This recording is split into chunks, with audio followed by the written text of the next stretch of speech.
Welcome to the Checkered Floor Garage. This will be the first time I'm starting my Vulcan 750 since last season, so it's been dormant here in the back corner of my garage for 4 months over the winter. And I wanted to use this as an opportunity to show you some tips specific with the Vulcan 750 and just my general starting procedure. This will be my 4th year owning this motorcycle, and I've got it down to a pretty good process, and I wanted to share that with you. But I also welcome any additional tips. If I've missed anything, whether it's motorcycle or even Vulcan 750 specific, put it down in the comments below. Ever since I started using battery tenders, I've never had any issues in the spring, so I highly recommend getting one of these.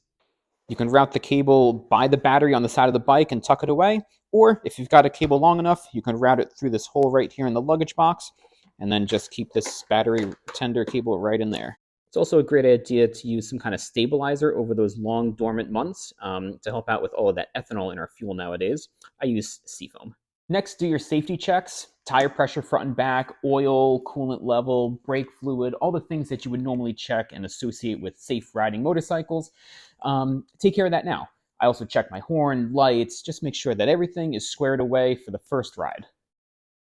And then this bit is really important, especially on the Vulcan 750. Come over here to the side cover and check your oil level. Make sure that it's not overly full. The reason I say that comes to this petcock over here, which first off, right now it's on the off position, so make sure to turn it on. I feel like that always gets me every season. But the reason why it's important to check the oil is because the petcock, a hole in the diaphragm can develop over time, much like bending a piece of metal over and over in the same spot. The rubber here in this petcock just cracks open. It'll leak out fuel, and even if your petcock is set to off, the fuel will leak past, come down this vacuum line, fill up the carb bowl, and because of the angle of the carburetor, it'll actually flood the front cylinder, get past the front cylinder's piston rings, and all that fuel will slowly enter its way into the crankcase and dilute your oil. I've seen many stories on the VN750 forum where there is fuel and oil just gushing out any which way it can get because down here the crank just gets overfulled with all that fuel dilution. So not only can checking your oil help you catch this, but also this middle line here of the petcock is your vacuum line. If you're running with the OEM factory from Kawasaki, it's going to be a black tubing. But take it out and just look for any kind of wetness. See if there's any fuel inside here. If there is, that is a clear sign of your petcock, already failing, actually. So you want this line to be dry. Now, I wanted to talk about it just to, share the message because I myself only learned about this petcock issue maybe a year ago. Now, checking the oil and checking your vacuum line of the petcock, it can help, prevent an overfill situation while you're riding, but it's not going to stop the issue from happening.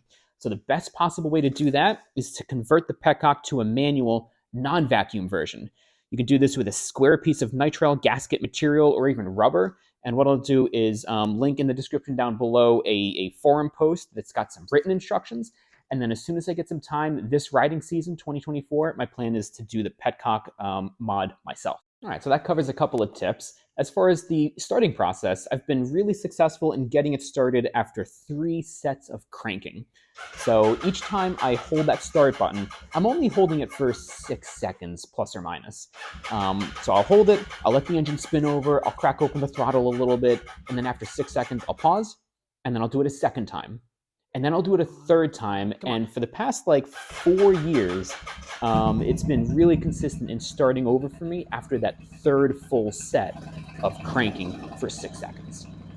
And there you have it, a couple of tips and my starting process for my motorcycle. Put some thoughts and comments down below, and come along with me for a ride. Have a good one.